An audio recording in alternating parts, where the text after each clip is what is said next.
Hello, everybody. Welcome to another episode of Genius Brain. I am your host, Joe Jitsukawa. And I'm your host, David So. And we have a very special someone today by the name of Bart Kwan. Hello.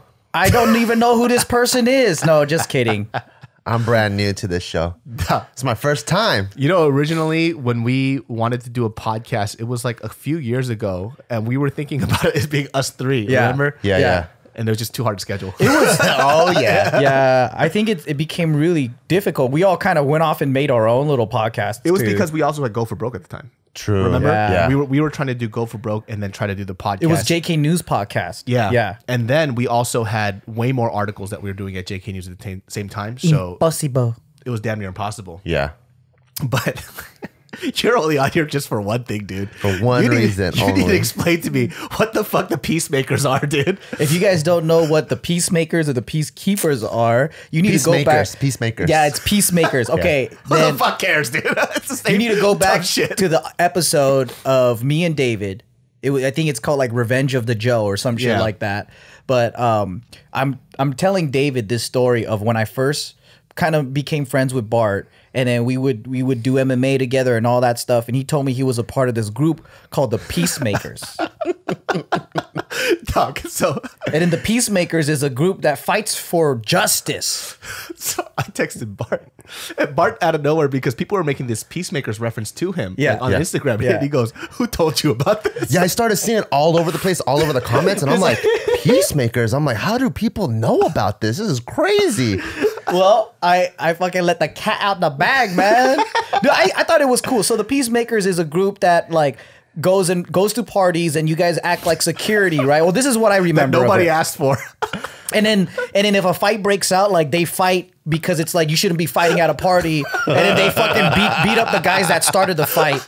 But it was like their excuse to fight, but like for justice. And I thought it was the most honorable, coolest thing on earth, because I used to like fight for like a gang or like do stupid shit, you know? Yeah. And I'm like, wow, you don't have to fight for a gang. Like you can fight for like security purposes. That's tight. Yeah. So how did you? Okay.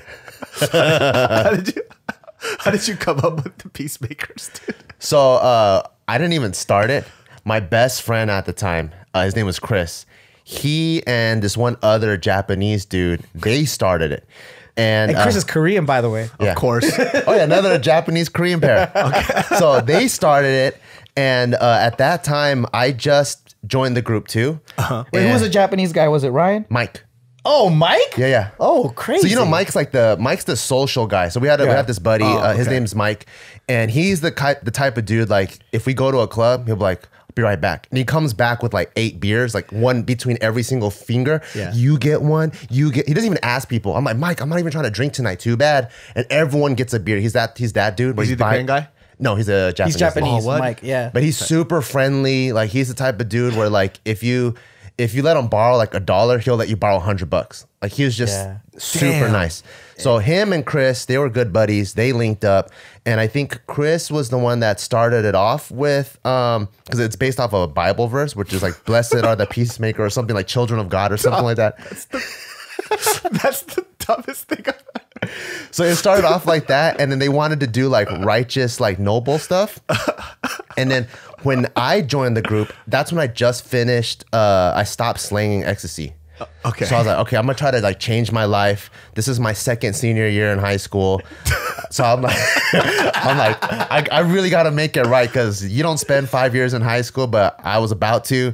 And I joined this group, and I was done like gang banging. I was done slanging, and I was like, I'm gonna join this group and be friends with them. And then so they included me. And I remember we would meet at this park in Monterey Park called Sequoia. So it's up in the hills, and we would all like smoke cigarettes and like brainstorm the things that we should be doing. We're like a bunch of 16, 17-year-olds, like brainstorm like, okay, what are different ways that we can like make this group better? And then we're like, oh, we should make pamphlets and like pass it around the neighborhood to bring up more membership. And How many people contacted you with the pamphlet? Nobody. Exactly. What the fuck, dude? So it didn't start off as a fight crew, right? I think I brought that in. Oh my So god, dude. it was originally like a fraternity or like something you got together and you did community service, or what was it? So what they got together because, like, you know how, like, at Mark Keppel at the time, it was like, like the cliques are either gangs or like jocks, or like like geeks or like ASB, and then there's a lot of just regular people, and they didn't really feel like they had a belonging. So like the people that went raving or the people that smoked cigarettes, like there's just a bunch of gray area people. So I think they wanted to create a group that like just gray area people can identify with and just hang out, which is most of the people. Like most of the people I knew smoked cigarettes too. So it was just a group for that. And then and it was just people that like to go raving and partying, but they're like, let's try to make it like an honorable way of like raving. So dude, like, that sounds just like a group of crackheads, dude. Let's get together and smoke cigarettes. All right, homie. So, yo, we gotta keep the peace around here. Hold on, let me make some pamphlets real quick. No, for sure. There's definitely elements of like, you know, like Friday nights at church. There's definitely elements of like church. There's elements of barbecuing. There's elements of cigarette smoking. God, dude. And then there's definitely elements of like street racing, because we'll be like, okay, cool, let's go pass out pamphlets, and we're driving like 90 miles per hour through residential streets with like cars that have like full exhaust and shit, like just driving everywhere. And then when I joined the group, I was like, oh man, like we can't be having like throwing down at school. That's not right. If people got beef, they got to be able to like squash the beef in a safe manner. And then so we used to meet before school on this street called Hershey Avenue, right next to the school. And that's when I set up the fight club. And I'm like, oh, you two got beef? We got to settle it on Hershey. And then so what if they were just like, we just want to talk it out? Nah, homie. Nah. And if you don't show up, we're gonna fuck you guys up. So you guys got to squash the beef. Like, what's wrong with the Peacemakers, man? We're making peace. And then we started having I think it went from people having conflict throwing down to people actually setting up fights now. And we would set up fights, and there'd be like give people a different handicap. Well, this guy's way bigger than you, so that guy gets the gloves. And then we would have fights like almost every day. So what? Okay. So it turned into a fight club. It turned into like a fight club on that street. I just imagine myself as a parent, and I have a kid like you, and then I'm asking you what you did, and I sit you down, and I was like, you haven't been home in 2 weeks. What have you been doing? And I want you to be honest with me. Changing the world. And I'll be like, listen, I want you to be honest with me. And I've been changing the world, Dad. Okay, we're gonna do this scenario. I'm your parent. Okay, right? yeah. And this is what most parents do. Bart, I know you haven't been in the house for a couple of weeks now, and I want you to be honest with me what you've been doing, and trust me, you won't get in trouble. I just want to know where you've been and what you've been doing, and I guarantee you I won't yell, I won't get mad. Just let me know what you've been doing. I've been doing something more important than school, and that's changing the world. Which is what? Which is we're getting people together and settling our differences outside of school. We won't get in trouble. How have you been doing that? That sounds good. We've been smoking cigarettes at the park.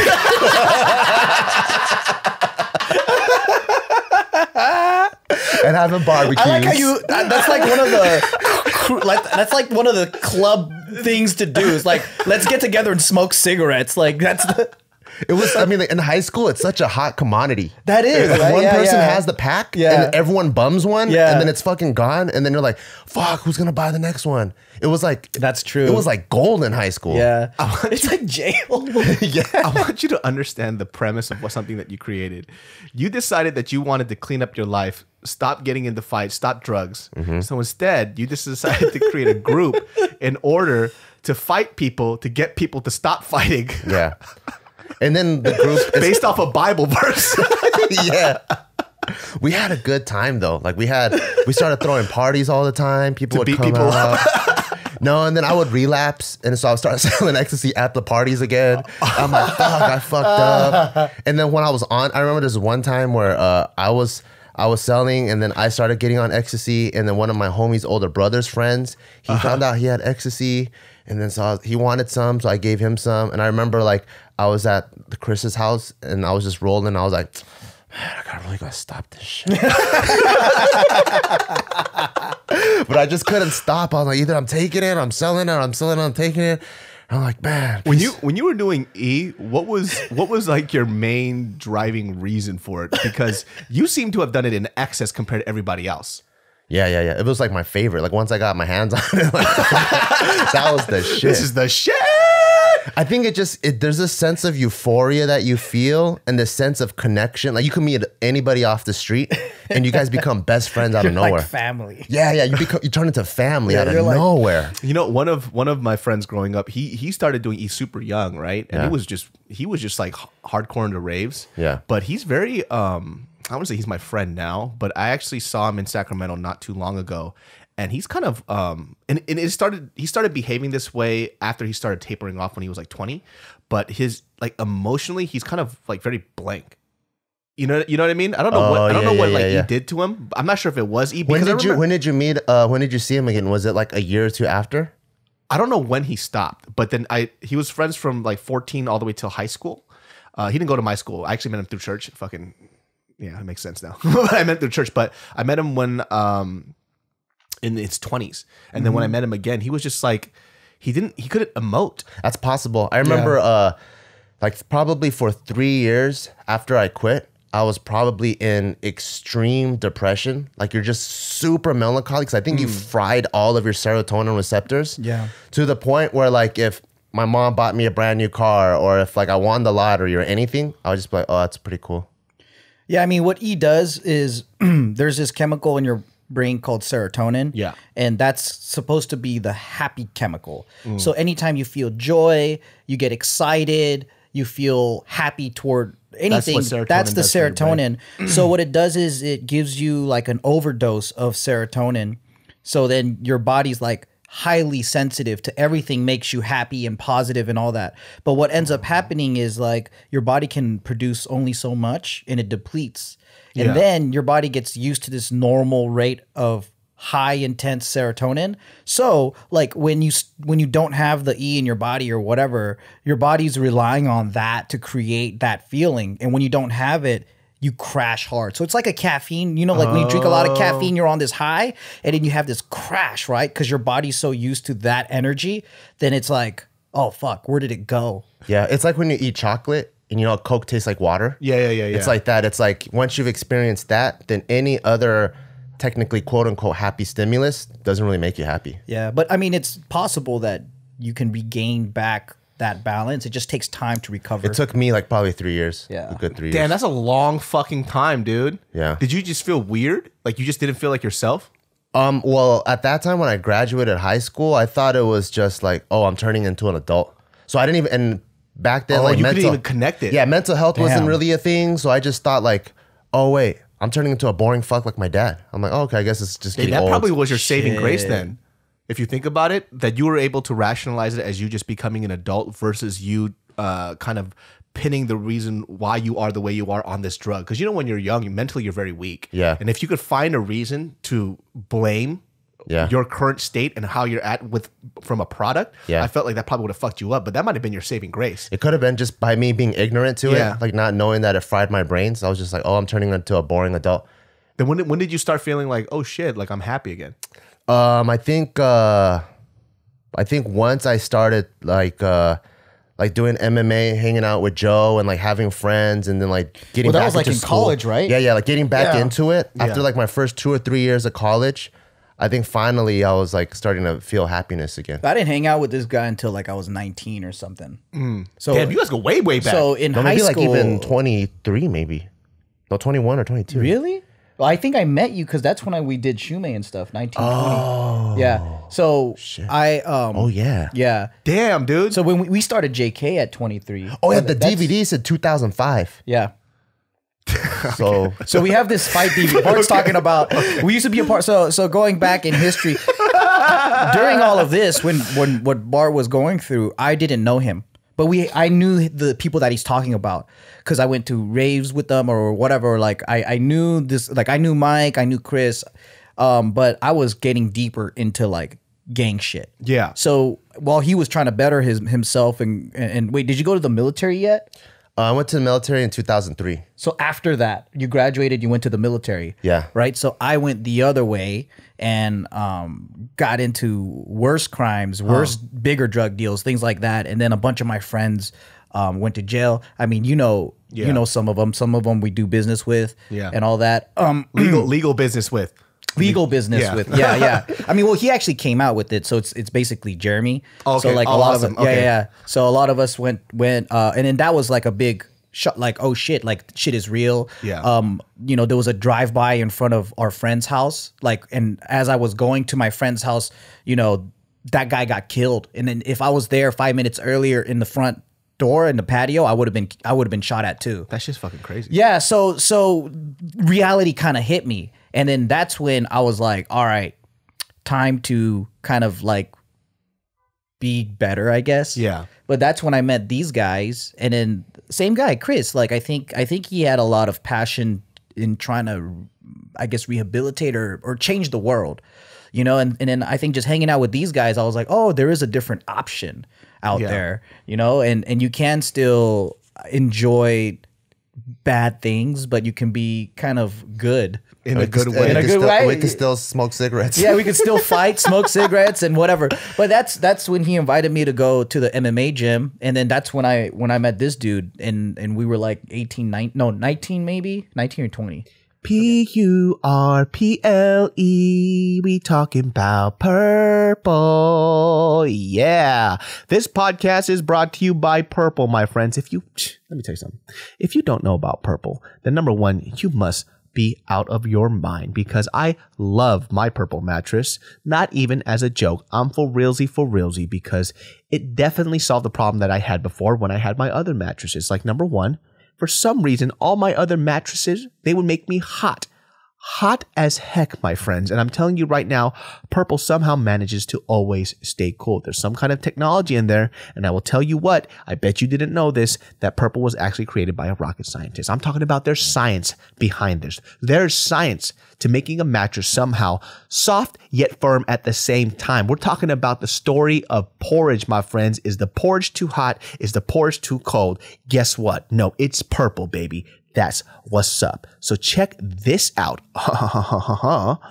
You are going to love Purple. And right now, my listeners will get a free Purple pillow with the purchase of a mattress that's in addition to the great free gifts they're offering site-wide. Just text BRAIN to 84-888. The only way to get this free pillow is to text BRAIN to 84-888. That's BRAIN to 84888. Message and data rates may apply.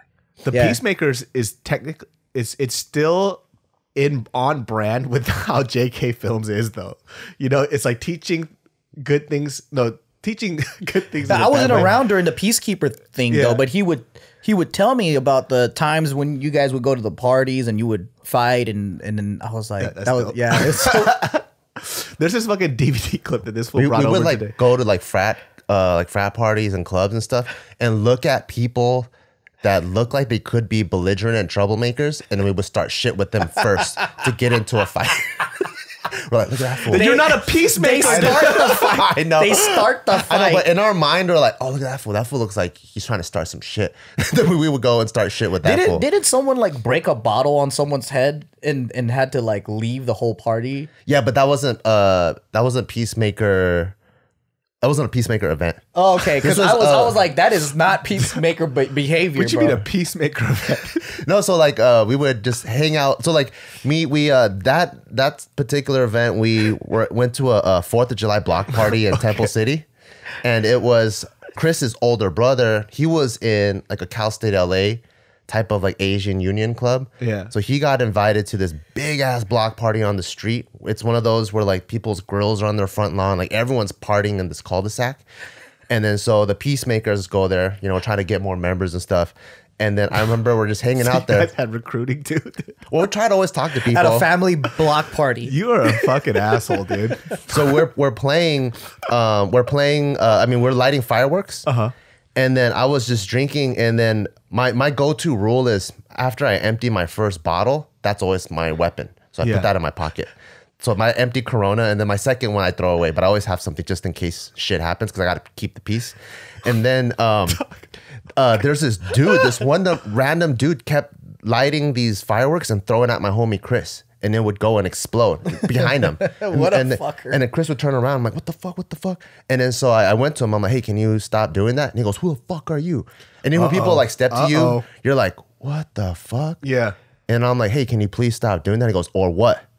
And I was just like, I have one of these guys. So I went, so it was boom. you. Yeah. So I, Sorry, it was you. Why'd you act like you didn't know who it was? It was you fuckface. I fucking smashed it on his head, and then that fool dropped to the ground, and then it just All hell broke loose. yeah, people just started socking people out of fucking nowhere, and then people were like, what the fuck's happening? And then we're like, Peacemakers, and then we bounced.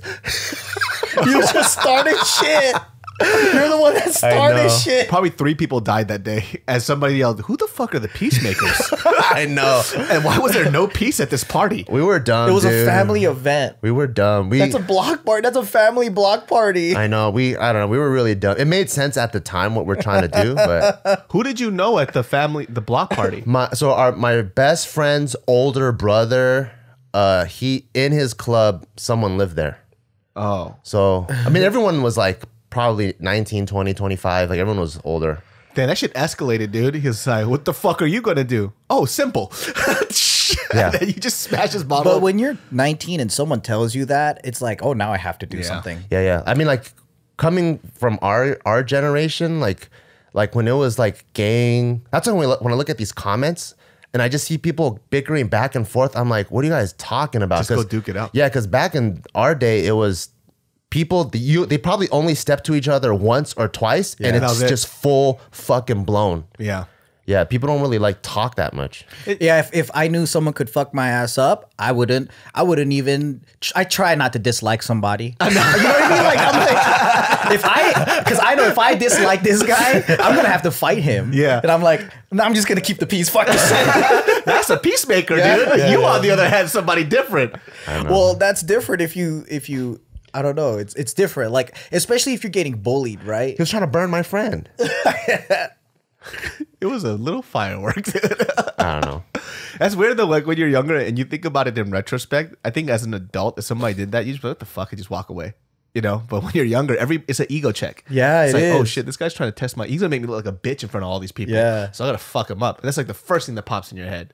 You know how stupid we were? Dude, there's some nights we get together, it's like Friday night, we don't know what to do. So we're like, hey, maybe we should try to figure out if there's like some crime we can solve. Oh my god. So we'll dude. start like texting everybody.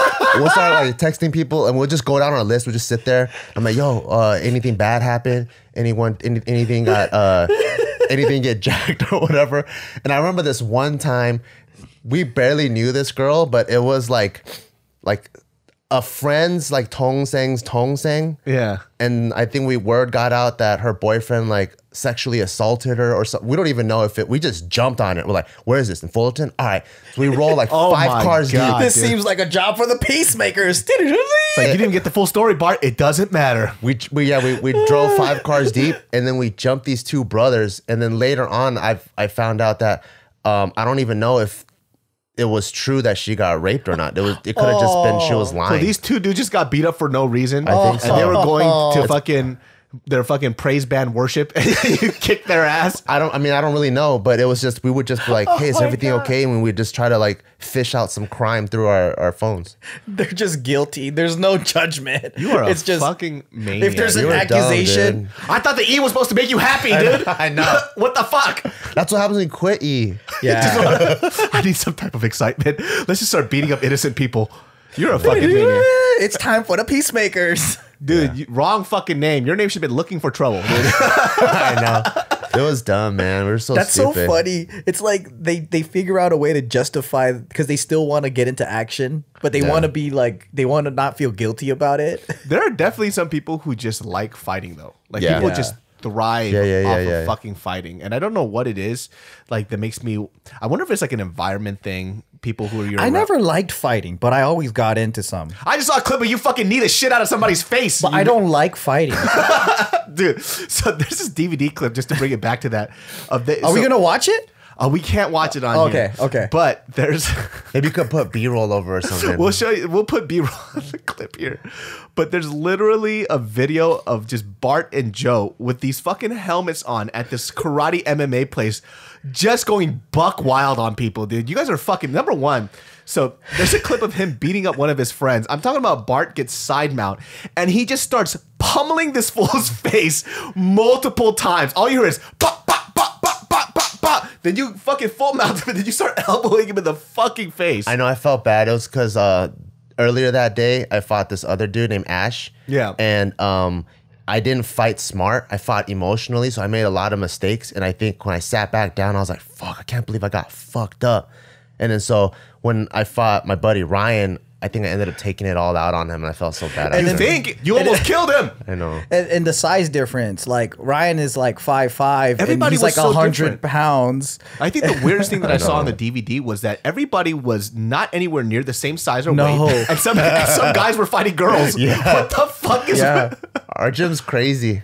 that? Shit was insane. And There was no such thing as weight class at our dojo. The guy that you were fighting was almost similar size, but all I saw was you grab the back of his neck and just knee his face to another universe, and then you grab his neck again. You kneed him in the stomach like 6 times.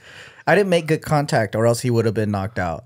But the helmet saved him a lot. That's true. Those things were strong. Those things were pretty strong. Because you guys were punching the shit out of each other's faces. Yeah, I mean the place we went to was a full contact like MMA martial art place, but it has a huge emphasis in karate and jiu-jitsu. Just to put it in perspective, when they say full contact MMA gym and they're talking about MMA gloves, it's just a sock.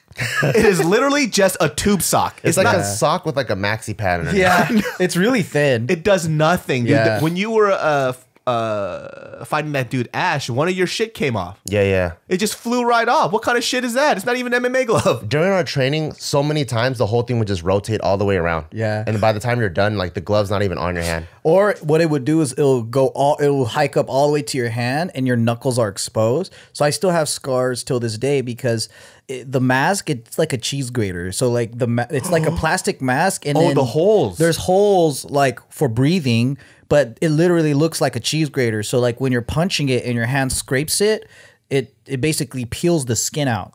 That shit was fucking sad. How did you guys find that place? I got invited by our buddy. Oh, you got invited by Chris? Yeah, that's how I learned about it, because he was like, "Oh, do you like karate and stuff?" And I'm like, "Yeah, I did as a kid, and I want to get back into it."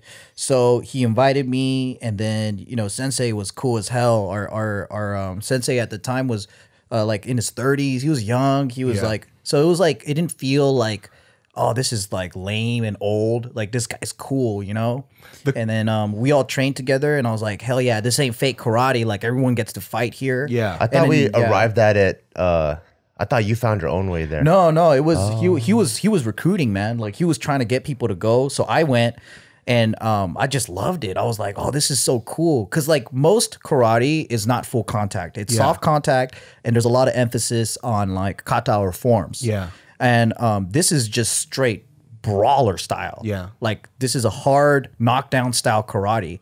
And well MMA, right? Because there was ground game, there was everything. We learn everything. But our sensei, his background is like, it's like a Kyokushin style karate.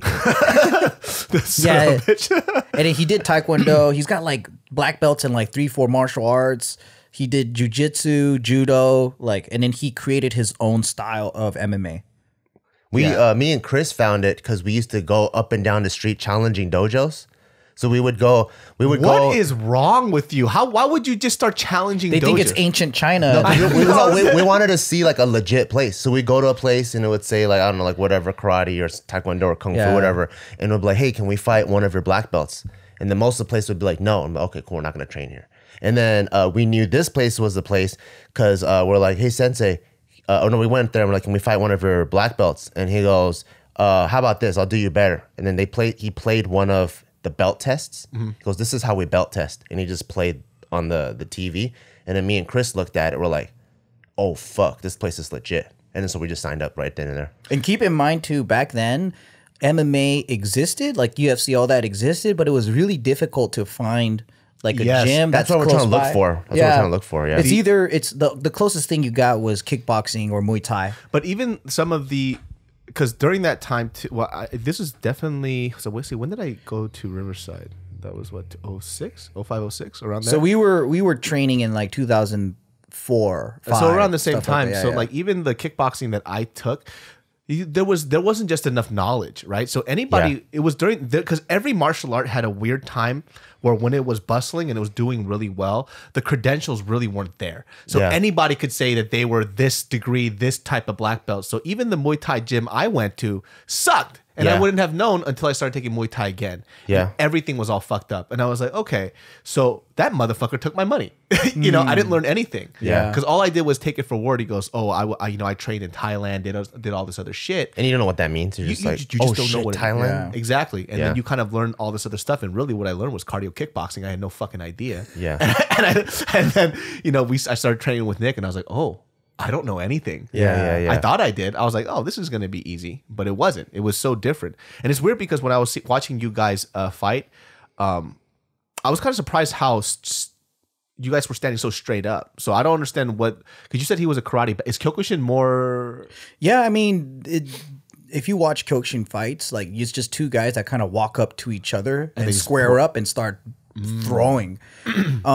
It's just also we weren't that good in general. So he taught us some stuff that were real, but it's just I think being that young and like learning so slow and not knowing a lot of shit, like we were making a lot of horrible mistakes. Yeah, because we were white belts at his school, like at that level. Oh, okay. So damn, that's what white belts do. White belts, you're not even allowed to spar in Taekwondo. Yeah, no, that was the white belt, and then the two brown belts that were there, they fought in King of the Cage.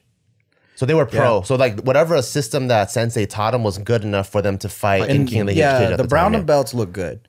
Yeah, they did Muay Thai fights at the Valdez, like Muay Thai. That's kind of excessive because I know, like even when we did Taekwondo, and we in our place too, we had a couple of people that went to the Olympics. So even when you're a white belt, you're not even allowed to spar. Yeah, like you're just taught technique and a lot of I mean, same with me now. I do Shotokan karate. Yeah. And unless you're a brown belt and above, you can't even spar. Yeah. But the type of sparring too, it's like it's so there's a difference between soft contact or no contact, and then knockdown or full contact. Yeah. Right. So like most sparring in the soft contact, it's like point fighting. So once you tag, you're not trying to kick the living shit out of your partner, right? You're just trying to snap it real quick, but you're supposed to have control. Yeah. And then that's a point. And then there's a lot of, I think it's more subjective, right? Because, you know, like let's say, I mean, you're obviously bigger than me, right? So like it might take me more, you know, hits to get you down. But technically in the sport, if I make a point, that's considered a knockout. Oh, and then you move on. Right, but then in reality, so that's where Kyokushin came to be. Maso Yama, he studied Shotokan karate, and when he watched that, he was like, "Man, this is not like it's not practical." Yeah, he's like, the only way to test your skill is to really fight. So then that's where this philosophy came to be. And then so like in the knockdown style karate, you have it's like boxing, right? You either get knocked out or you don't. And then you do get points, but they look at like the damage, the hits, did you protect yourself, all this stuff. I think that's one of the bigger reasons why the Taekwondo place that I went to when I was a kid went under, because a lot of our stuff, because I saw Olympic Taekwondo, like how it evolved, and it was just like it's like touch butt to me, you know what I mean? Yeah. Hit, but in our Taekwondo shit, we would beat the shit out of each other. It was like kicks for kicks. People would get heel kicked in the face. People got side kicked. Like my first time I ever sparred when I was a little kid, I just remember I just socked the kid in the face. I got in trouble for that. But there was times where like I was allowed. I once backstraked a kid so hard in the stomach he threw up. But that was normal. Oh, you know, it wasn't like you get to tap and you go. Yeah. Like if you sidekick somebody, it hurt. Yeah. But we had the shield and everything. Oh, we had the body with the red dots on it. Yeah, so we had the body shield and stuff. Yeah. But then we had full on contact. We were allowed to go ham. We just couldn't use our hands. I see. There's video, like, I mean, there's footage on YouTube. You could see old school Taekwondo versus new school. Yeah. And what you're talking about, it's like you'll see the difference in how softer it's become. Yeah, because I think that's why I understand why maybe our place didn't do as well as some of the other dojos. It's too hardcore. It was way too hardcore because we would do our pumses, right? And if it was off, he had that bamboo kendo stick and he would hit us. Pop! That's too old school. Yeah, so that's how he did it. But then everybody in our team kicked ass at these tournaments though. We would fuck people up. While they're crying inside. Yeah, because we would we're all crying. But we would fuck people up. I think it's just because of how strict he was. He was so fucking strict. But I mean, there was a lot of bad people in class, But when we saw the level of competition that we would face, we just were a lot better. We would get our ass kicked just when we were trained, which is kind of cool. Yeah. I mean, this was pretty hardcore. I think there's a similar belt testing in Kyokushin, but the only way to rank up is to do full contact fights. So the video that you watched is our belt testing. So in our school, it was like you get white belt and then there's like 5 stripes, right? Was it 5 stripes or something? I think it was like 3. Oh, 3 stripes. Yeah. And then you get brown belt. Yeah. So each stripe represents an opponent.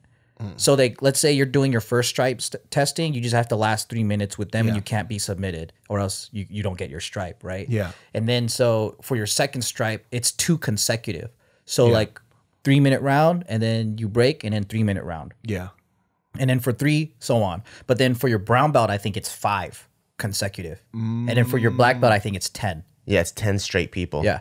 What They the get fighting fuck? back to back to back. And yeah. and that's basically Kyokushin karate testing rules too. I think it's like each rank, it's consecutive fights. So by the time you hit black belt, I think it's you have 10 opponents that are they're supposed to be fresh opponents, and then it's back to back. That's fucking crazy. So when you guys met each other at the MMA thing, were you guys like instant friends? Is that one of those things where it clicked, or did you guys develop a relationship over time? I think it developed over time. Well, I mean, we were all friends Because you were connected But- through one person. Yeah. And we would Yeah. all hang out. Like afterwards, we'd go eat at like JJ's or something. Or Yeah. we'd get, JJ's. Yeah. there was another one actually, old school one that we used to go to. I think it's called Sunday Cafe. Yeah. Sunday that it turned into Sunday Bistro. Yeah. Yeah. But it was on Atlantic and they tore down that place and then they moved. But like there used to be even more cafes than there are now in the Is Monterey JJ Park. still around? Yeah. Still around. Okay. We haven't been there in a minute. In a long I heard time. they're kind of.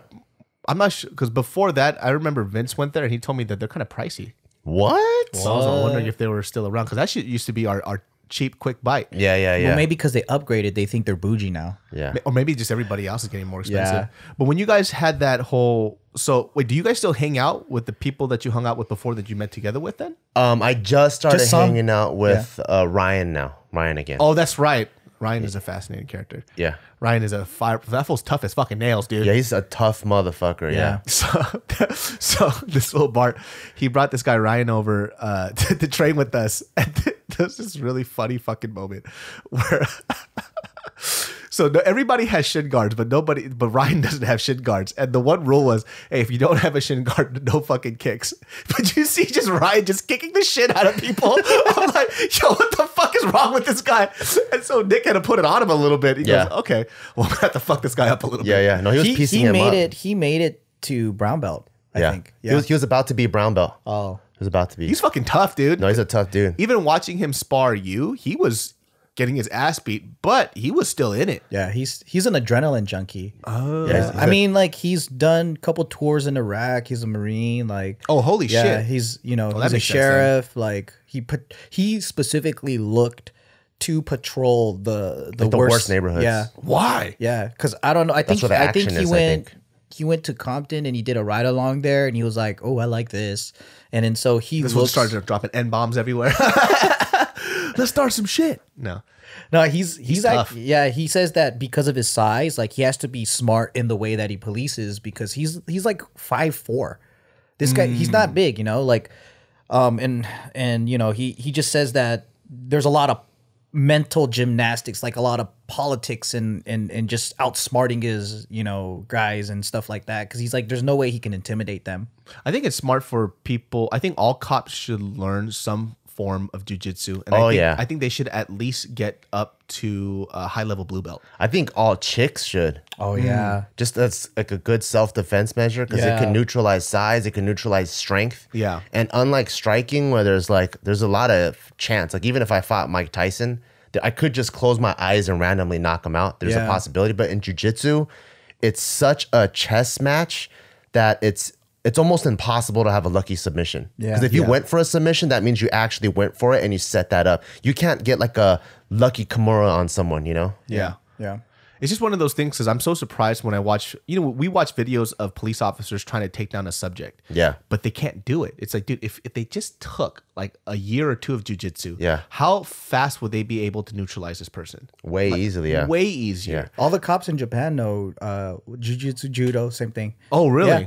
There's videos of them like, so a lot of them look, They're cops tiny, in yeah. Asia, they look like you could fuck them up. Yeah. Right. And then there was this like big 6-foot black guy. Yeah. Like that was like, I think he was like he was drunk or something. Right. And then it was like, that show Cops? Yep. But it was like in Japan. And you just see like 10 Japanese cops like trying to surround him, and this guy's like, he's grabbing like things from a construction like thing, throwing it at them, like they're outdoors, like Godzilla to them and shit. yeah, What the fuck? yeah. And he was like fucking launching fists, like it was like, oh shit, what are we gonna do, right? And then so one cop kind of like distracted him, and then the other guy just went down and tackled his legs, and then like busted some judo shit, got him on the ground, and they all piled on top of him like a bunch of ants. What the Yeah, fuck? That's crazy. I know. I always, yeah, it's just weird because, yeah, self-defense too, I think a lot of people don't find it like it's necessary. You know what I mean? Yeah. But then I think like when you're caught in like these weird situations, you just never fucking know. Well, it depends on like your world. Like, where did you grow up? Like I think we all have PTSD. Yeah. Because no one experiences like walking down the street and somebody just yelling at you and throwing a bottle at you or Like, whatever. taking your shit. And we have so many stories like that. Yeah. Where you just chilling and minding your own business, and a car full of guys just pull up and then run up to you and start hassling you, harassing you, or someone just wants to have fun and punch you or whatever. I hated that shit. Yeah, I mean, I hated that shit, dude. It was so you couldn't wear certain things. Yeah. You had to be very careful of like just how you were as a person. Like, Yeah. it's so stupid. I just fucking hated that shit. And I was a fucking nice kid, so it just sucked. I was like, what the fuck? I'm just wearing shit. right. Yeah. So we have in the back of our minds like, oh, it's real. The threat is real. We could be a victim any day. Yeah. Because we've been victims, Yeah. right? So that makes you kind of like worried that it's going to happen again. So I don't know, like other people that grew up differently from us, like I always hear this. They'll be like, why do people need a gun? Why do people need to even protect themselves? Like, it's not the Wild West anymore. Or like, it usually comes from people that just never seen danger. What I like about knowing self-defense, though, I think there's like this level of confidence that's inside where like when like let's say if you're a blue belt or whatever, right? You can take out 90% of the world, then I think it reduces your stress level. Yeah, Like when you're at the that's bar true. or even at Vegas and you see two dudes like, what are you trying to say, bro? Like when you can tell it's two insecure dudes just trying to like out chest puff each other. It's like two peacocks. Yeah, but if you can kick someone's ass, it's like, hey, just calm down. Like when you see like anytime like a UFC fighter get into an altercation and they catch you like World Star style, it's always them, hey, just relax. It's not a big deal. Because they know if I want to fight this fool, I will kill him. Yeah. And I think it would just reduce people's stress and like antsy level if everyone just took a little bit of something. That's true. Because when guys are like drunk and trying to show off, like they're always taking off their it's a spectacle. But like when people are actually going to attack or fight, like it's never like that. I think if somebody tried to take off their shirt if they were trying to fight me, immediately, right when it goes above their face, I'm throwing shit at them. Yeah. I'm thinking bottles just smashing on their head. I would just grab that shirt when it's on their face and just start punching them. Yeah. People are fucking extra. I mean, because you don't go out as much anymore. Obviously, you have a kid. Yeah. And everything. You just have so many businesses. But Now it's cool because now I know like if someone wants to fuck with Taika, and I've only just been taking like kickboxing for about a year and a half now, but I can confidently say I could probably kick like 70% of people's asses, So sure. it's cool to like know that if I need to protect Taika, that could happen. it's interesting because I think it's as we've gotten older too, because we don't go out as much. Yeah. We're away from a lot of those situations. But every time without fail, if I go to a club or a bar because of number one, like a college show or some friends are in town and they want to go, it's always there. There's always some kind of fucking asshole that wants to start all a the fight. time. It's 100% of the time it's going to fucking happen. So it's about whether you go to that situation or not. Now I just refuse to go to like crazy bars. That's why I hate clubs, man. It's annoying. Everyone's trying to like, I don't know, either one try to fuck you or fight you. There was when I had a cousin that came through and she wanted to go to like a popping club out in K-Town. So we took her out in K-Town and I literally just stood in line for a quick second and you just see a bunch of dudes staring at you and I'm like, I'm out of here. This is dumb. It makes me feel unsafe. I feel like some shit's gonna happen. Maybe that's why I only like it when I go overseas or somewhere different. Yeah. like if like I don't know, we were in Malaysia and then I was like, yeah, let's go, and then it was fun. Yeah. Have you ever witnessed gangster David Choi? Or heard any gangster David Choi stories? Dude, I know a crazy David Choi story, dude. But I don't know if I should say it. It's one of the funniest fucking things. I don't even sure if he fucking remembers. But then at the same time, I think so. It's so funny because in a stand-up set, oh shit, Popo baby. But in a stand-up set, I wanted to tell this David Choi story because number one, if you guys don't know David Choi is fucking hilarious. He's hilarious. He's one of He's one of the funnest people to go out and hang out with. Yeah, and he's so chill. Yeah, he's chill ass, and he's fucking real as fuck. Yeah. Out of all the YouTubers that I've met that I thought would have been really well kept together, this fool is a disaster. And but what's awesome is his persona is like squeaky clean. Yeah. I just play this folk but music he is and a I straight sing. thug. Yeah, this fool one time. You know, I'm gonna just tell the story anyways. And if David, if you want me to take this down, I'm still not gonna do it. So, so this one time we were out in K-Town, right? And mind you, like David is a funny fucking dude. Every time I see this dude, I get really happy. But David was a little blasted. You know, Korean people, we drink, everybody has fun. Yeah. But when we're in K-Town, we're walking by, right? And there's this girl wearing this flannel shirt next to her boyfriend. And David's walking down. We're all drunk. And David goes, "What's up, flannel shirt?" And the dude goes, "Yo, what's up, man? You talking to my girl?" He goes, "I shit you not." This is what David goes from 0 to 100. He goes, "Yeah, I'm talking to your girl, bitch." Whoa. Bro, we all stop. We're like, that's not right, dude. You know, we're like, what the fuck? And the guy looks at everybody else and he goes, "Did he just call me a bitch?" Because he doesn't know what to say. Yeah. Right? Because it went 0 to 100. Yeah. And then David, out of nowhere, unnecessary, he goes, "Yeah, I called you a bitch. Oh my God. And the dude is still fucking confused. And he goes, What do I do? He goes, "Yo, did your friend just call me a bitch again?" Right? Yeah. And the dude's just like, and then, you know, Abe comes up, he just kind of grabs David away. And David's like 5'3" too, by the way. Feisty as fuck. Yeah. And then, It's always the short guys that get everybody else in trouble. dude, and then Abe kind of grabs him back, goes, "Yo, calm down." And as David's in a distance, he still somehow manages to squeeze, "What's up, bitch?" Off in the distance. And this dude gets fucking angry. He's getting mad now. He goes, "Yo, I'm gonna fuck up your friend." And his girlfriend's trying to calm him down or whatever. He should have done it earlier. Dude, what the fuck? And a brawl's about to go out. And I shit you not, one of his friends comes in, the guy's friend. Comes up and he goes, yo, chill. Cool. It's whatever, it's cool. He tries to squash the beef. And as he squashes the beef, he comes to Dave. He goes, "Yo, David. Yo, I'm a big fan, man. Yo, can I get a picture real quick?" And he takes a selfie with David and he takes his fucking friend away. David's fucking wild, dude. Damn. I called you. He's a lucky bitch. that guy wasn't Bitch. crazy.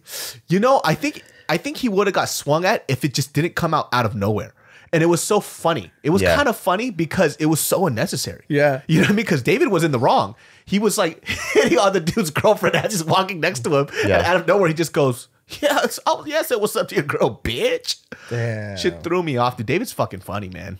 Do you think, you know what do you think about all this, like YouTube people calling each other out for fights and stuff? I mean, definitely you already know people are doing it because it's the hot thing to do. Yeah. I just think it's just a really dumb thing to do because you're actually going to get hit. Yeah. Some of these people, But they're planning it out, don't like the recent one with fucking Logan Paul and all that they're still stuff. doing them too. There's a few other kids that are going to box that are on Yeah, YouTube. because they are? it makes money. Wait, which ones are they? I don't know. I saw somebody training with Roy Jones Jr. It was another YouTube kid that's going to box or some shit. Wow. How do they have access to these people? Well, they got money. Oh. They got mad money. You think these fucking huge boxing stars are going to say no if they're going to charge them like $400, $500 a session? Yeah. They're not going to say, they don't give a fuck. They're just going to train them. They know Yeah. they're going to get their ass beat. That's why I didn't really care to watch the Logan Paul and the KSI one, just because I like boxing as a sport. Yeah. Right? I'm not there to watch some low-level amateurs fight. Not to say that they couldn't fuck somebody up. For sure. If they're just in the middle of the street, those two will fuck somebody up. Yeah. But if I'm trying to watch a boxing event, I'm not going to watch two low-level amateurs fight. So But don't you want to see him get hit in the face? I would want them to get hit in the face with somebody who can really do damage to them. Oh, You know what I mean? yeah. Because those two weren't going to do much damage to each other. It's all planned. That's what I want people to wail on each other Yeah. like they hate each other. Like, it would and be that's great. what I did. I never saw that. I mean, for sure with Logan Paul too. I mean, I think the guy wrestled in high school. Yeah, that's what I heard. Yeah. I think he wrestled in high school, and he's a big dude, man. He's like 6'3" or some shit like that. Yeah. And that KSI kid's like taller than me. He's like 6'1", 6'2" or some shit. But Yeah. there's some big beefy dudes. So if you see them fight, they will crack each other. But when I saw a little clip of them fight, I was like, this is the worst fight I've ever seen in my life. It wasn't entertaining. If someone challenged you, you think you would fight them? It depends. On who it is? It depends on who it is and how long I have time to train. So you would actually entertain the idea. If I can Just make, boxing or kickboxing or anything? I would do kickboxing. If I would do kickboxing, I have to know who it is. We have to be around the same weight. We would have to be the same weight. We'll do it by weight class, and then on top of that, most likely you're heavier than them. I know. And I need to train though. So I would literally drop it. You know how my personality is. I would drop everything. To win. Shit. I would drop everything. Move to Thailand for 2 months. It would have to be amateur rules, so we need headgear and shin guards though. Oh, Who would you fight? I don't know. Somebody No? I really You know who I fight. Oh, but you don't even need to train for that. Yeah, that's different. But it would be fun. I mean, I would prefer to fight somebody that I like though, because I want it to be competitive, You want to fight someone you like? or somebody that I just don't have any emotions for. I want to fight someone I hate. Because if I want to fight somebody, if we would just fight somebody we hate, we could just meet up and just duke it out. Oh, right. You know, Yeah, like just fuck knock all on the their rules. door. Yeah, we'll yeah, knock on the door. We'll have some shit. I'll take a rock and I'll smash your face open, ghetto style. Yeah. But if it's Peacemaker style. yeah, peacemaker style.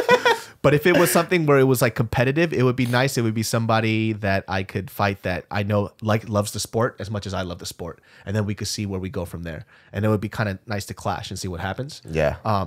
But number one, I won't be able to because Mariel will never ever let me. I think it's like Mariel. What people don't know about Mariel, she hates violence of any sort. What does she consider violence? Is football violence to her? She's Because my dad can't even watch football. Oh, really? your dad doesn't She like can watch football? I mean, she Yeah. can watch MMA here and there. Yeah.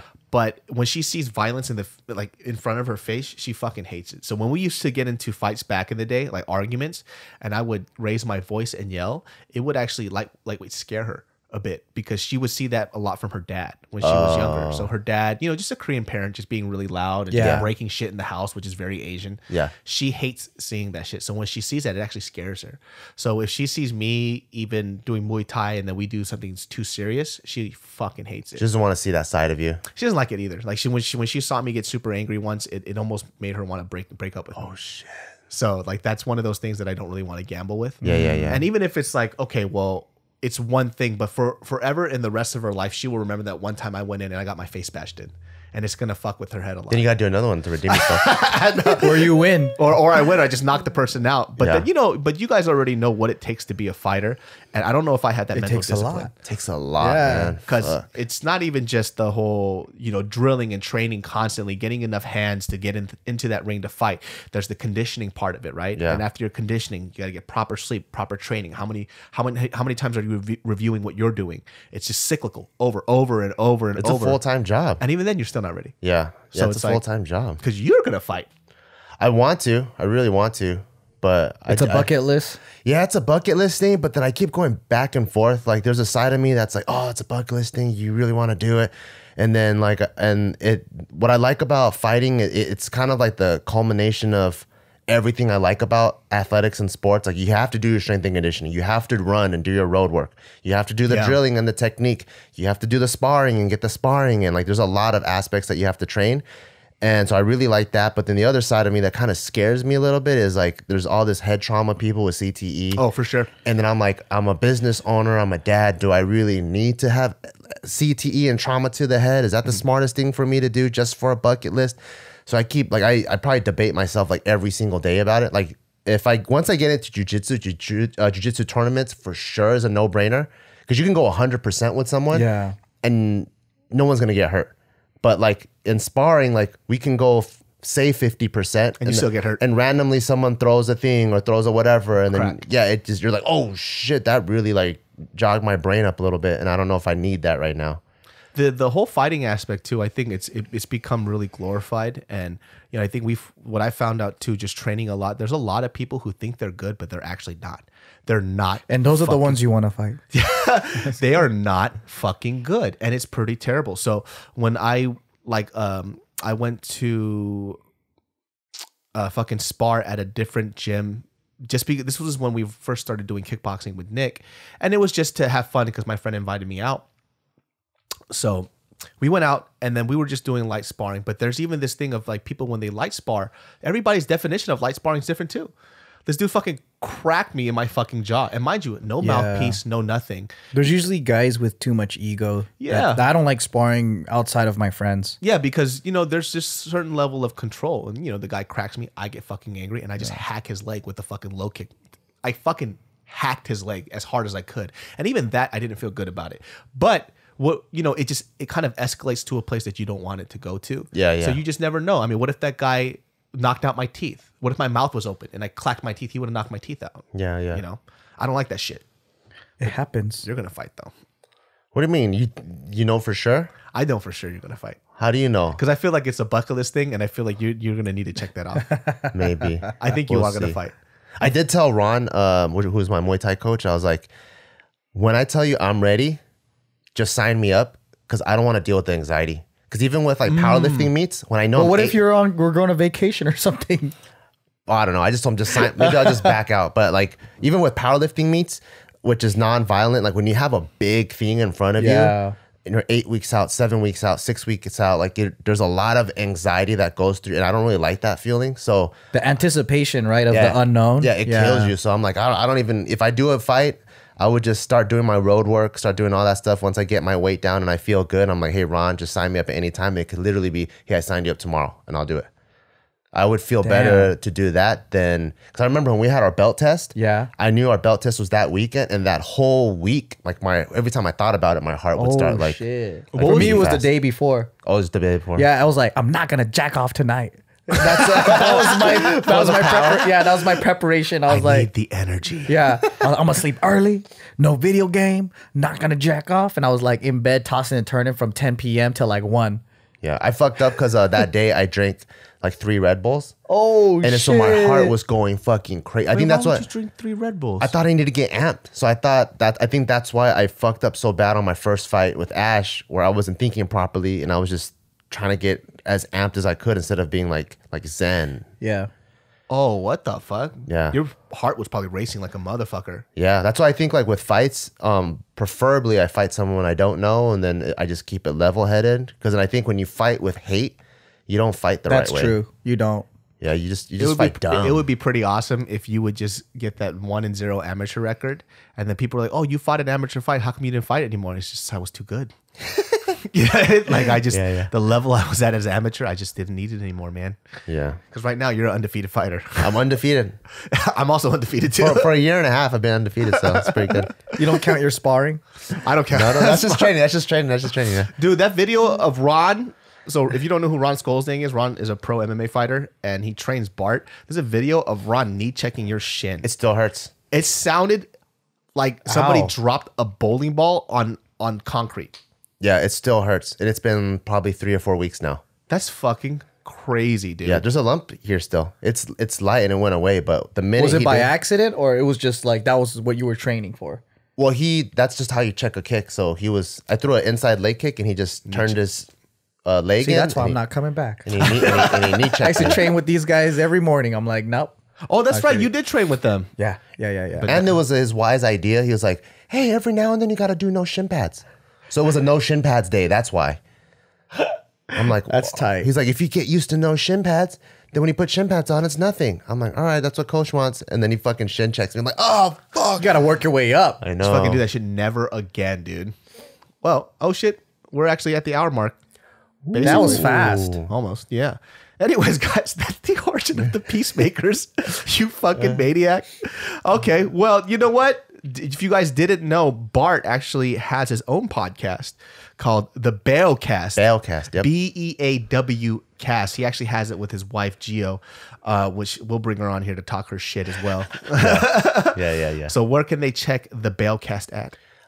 You can type in Bart and Gio on YouTube, or you could just type Bailcast on YouTube, and it's also on iTunes, so you could check that out. Yeah, everybody check out our damn podcast, man. It's going to be on iTunes, Spotify, Stitcher. All of our stuff is on every audio platform out there. Yep. If you guys see it there, give us that 5-star and make sure that you guys interact with all of our videos. Write those comments. Say what's up. Hopefully we'll put a clip of your guys' fights on there of you just fucking pummeling the shit out of somebody's fucking face. But yeah, everybody, we'll catch you guys next time. And peace out. Toodaloos. Peace.